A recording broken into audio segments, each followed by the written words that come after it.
So we're talking with Jason Rockman of Slaves on Dope. How you doing, Jason? I'm good, man. I'm good. How are you? Good, good. So, I've been exploring Canadian music with a bunch of different artists, and Slaves on Dope sort of represents the 1990s of Canadian metal and Canadian rock.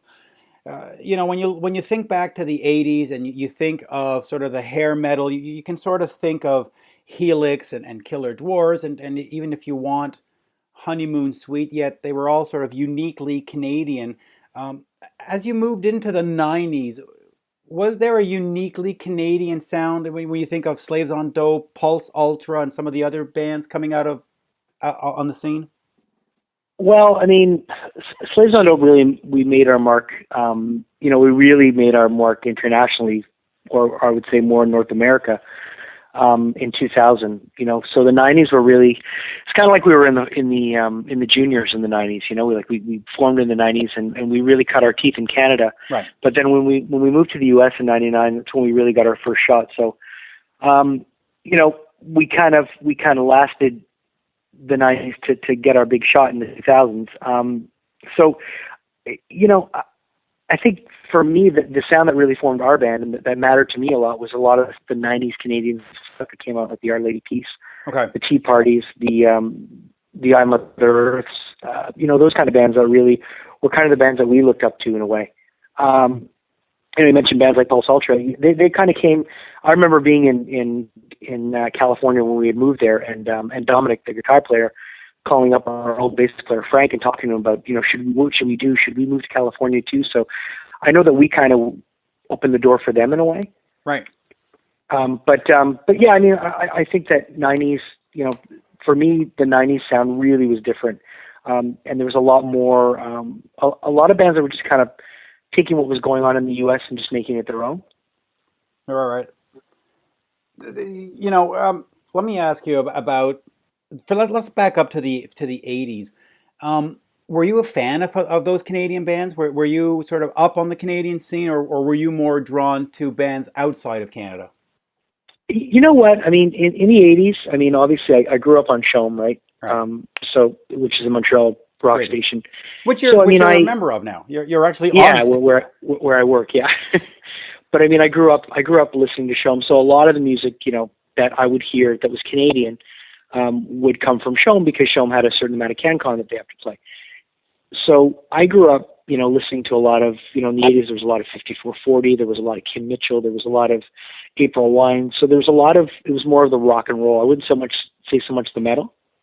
Right. So I was really, in terms of Canadian music, that was the Canadian music that I would listen to, maybe stuff like the Northern Pikes. But when it came to anything else, a lot of the stuff I listened to in the 80s was a lot of British stuff. Like if it was metal, it would be Priest, it would be Maiden, or it would be a lot of the new wave stuff that was coming out. Yeah, and so why was it then that you went into sort of the hard rock stuff? Because you obviously weren't listening to Voivod and you weren't listening to the Helixes and stuff. What drew you to the harder sounds? I think when I discovered Faith No More, that was the band that kind of bridged the gap for me. Okay. They were the band that kind of showed me that, you could do heavy music, but you didn't have to be the typical heavy metal guy. Right. And I think that's what appealed to me because, the whole heavy metal scene, I liked certain aspects of it, but I didn't like the idea of being attached to like a scene. Like, if someone saw me, they're like, oh, it's a metal guy. I just like kind of being me. And what I liked about Faith No More is they were just themselves. Yeah, they really were. They really were unique. And they had so many different aspects of different music that was going on at the time that they kind of fused into their own sound. So they were the biggest influence for Slaves on Dope, that's for sure. I know my guitar player, Kevin, grew up on all those bands you talked about. He grew up on, he loved the LA scene. He loved the British scene. He loved Canadian metal. He loved Voivod. So he definitely brought that element to the band. And I think I brought a lot of different elements and different music that he didn't necessarily get, and we kind of fused that together. So, I mean, Faith No More were pretty much the godfathers for us. And I'll keep harping back to those bands. Those bands that I mentioned had reasonable amount of success in the 80s. And you also mentioned the CanCon rules, which for people who don't know are the Canadian content rules, where radio and TV have to sort of adhere to. Why did you have to move to Los Angeles then? Why could you not have succeeded just being uniquely Canadian and staying in Montreal or in Toronto? Why did it necessitate a move to Los Angeles? Well, we had moved, across Canada so many times in terms of touring, like we'd gone back and forth. We had tried all the labels in Canada, and for us, it was pretty much a last ditch effort. We said, look, if we're going to make a go at this, we really got to go where, what we're doing is happening right now. And we were kind of pushed in, lumped into that Limp Bizkit, right? Korn, Deftones sound. But we were more into Sepultura.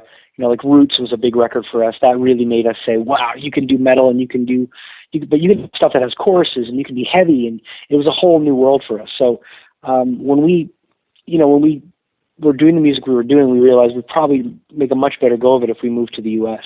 And at the time we were managed by a guy named Michael White, who used to manage the T-Play. And he had suggested to us, he said, look, why don't you make an effort and go to LA? I can hook you up with a couple of names of managers, a couple of names of booking agents, and do your best and get out there and see what can happen. And it was really a show that Fear Factory did with Static X at Metropolis that really changed a lot for us. They came through town, and we ended up talking to the guys in Static X and talking to Dino from Fear Factory, and they gave us some names of people in LA. And they said, look, these are the people you should talk to if you want to get shows. And we really followed through, and we did it. We gave it a 6-month time frame. We said, let's see what can happen in 6 months. Wow, only 6 months? Yeah, we saved up our money, and we left all the money we needed to for the people that had homes and girlfriends and stuff that needed to pay bills still. And we said, this is the money you need for the time we're gone, and we're going to go and see what we can make out of this. And within 3 months, we used all the contacts that we had been given, and we made it happen. The watershed moment for a lot of those hard rock metal bands was Nirvana. There was the Nirvana effect that sort of killed the entire scene. That's when your Killer Dwarves and your Honeymoon Suites and all those bands sort of, and of course your Rats and Poisons all sort of disappeared into the woodwork. Did that also sort of decimate the Canadian music scene that sort of made bands like yourself say, all right, there's nothing left here? I mean, was it that bad? Well, I mean, Nirvana, I think Nirvana and the Seattle scene and all that music, it ushered in another wave of bands probably that I related to a bit more. Okay. Where it was just like, you didn't have to have all this glam and this glitz and this, this hair. You could just go and you could show up and play and have good songs, which was always something that I related to. Right. So, I mean, for me, I look back on some of that music and it really still holds up 20 years later. It really does. Now, of course, you were on Ozzfest, and there's always been these rumors or these sort of insinuations that being on Ozzfest was a positive, but also a negative. Positive in the sense that you got exposure, but negative because there was a lot of stuff going on behind the scenes where bands had to pay $75,000 to be on the bill and all this stuff. What was your Ozzfest experience, and did you have to deal with Sharon personally, or how did this all sort of work out? Well, the other one, just to clarify something, because a lot of people don't realize, at the time when we were on Ozzfest, there was this thing where bands had to pay $75,000, but it wasn't bands paying $75,000. It was the label would have to commit to $75,000 of advertising. Okay, so that's a bit different, right? They would have to partner in with group ads at Best Buys and at the record stores and then wherever they would advertise, you would have to commit that much of a budget to advertising. That's what it was. So it wasn't necessarily a buy-on, which a lot of people think that which is a lot of what happens now. Much more. There's a lot more buy-ons that happen now than there did back then. Okay. Back then, you could actually go out and make a living on the road because you could still count on your label to at least fund you, and you could sell your T-shirts, and you weren't necessarily worrying about the tour support because it would be there for you, which is very different now. Now, a lot of bands will bring baby bands on the road with them and ask them for $15,000 to actually make them a living. Right. But I think. Being on Ozzfest for us was nothing but a positive thing. We had a different ride than other people because we were on Sharon's label. So we, the Yeah, so it was a bit of a different trip for us.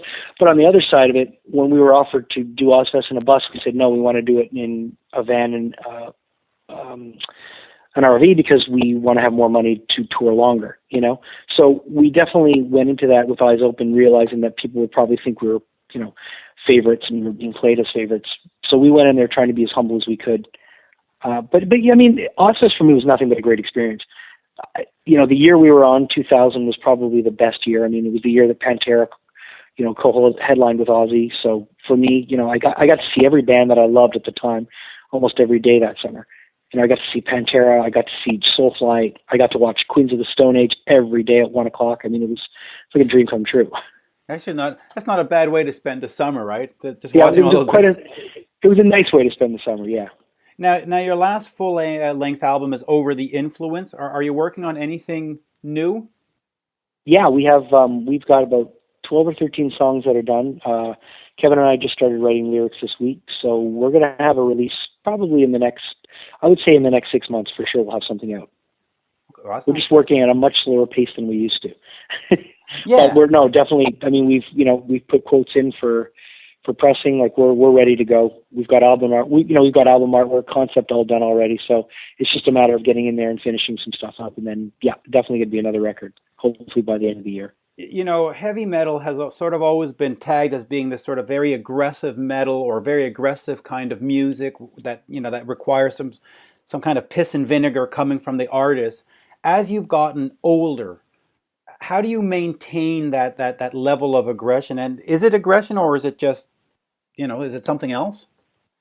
Well, I think it's energy that comes out. I mean, I think it's certain styles of music. Different energy will come out. I think with metal and with harder rock, probably just due to the fact that the BPMs are faster. Your adrenaline's at a different level than it would be, say, if you're playing, smooth jazz. Right. But it's for me. I know that the recovery time is a lot longer between shows than it used to be. Yeah, your neck must be sore, right?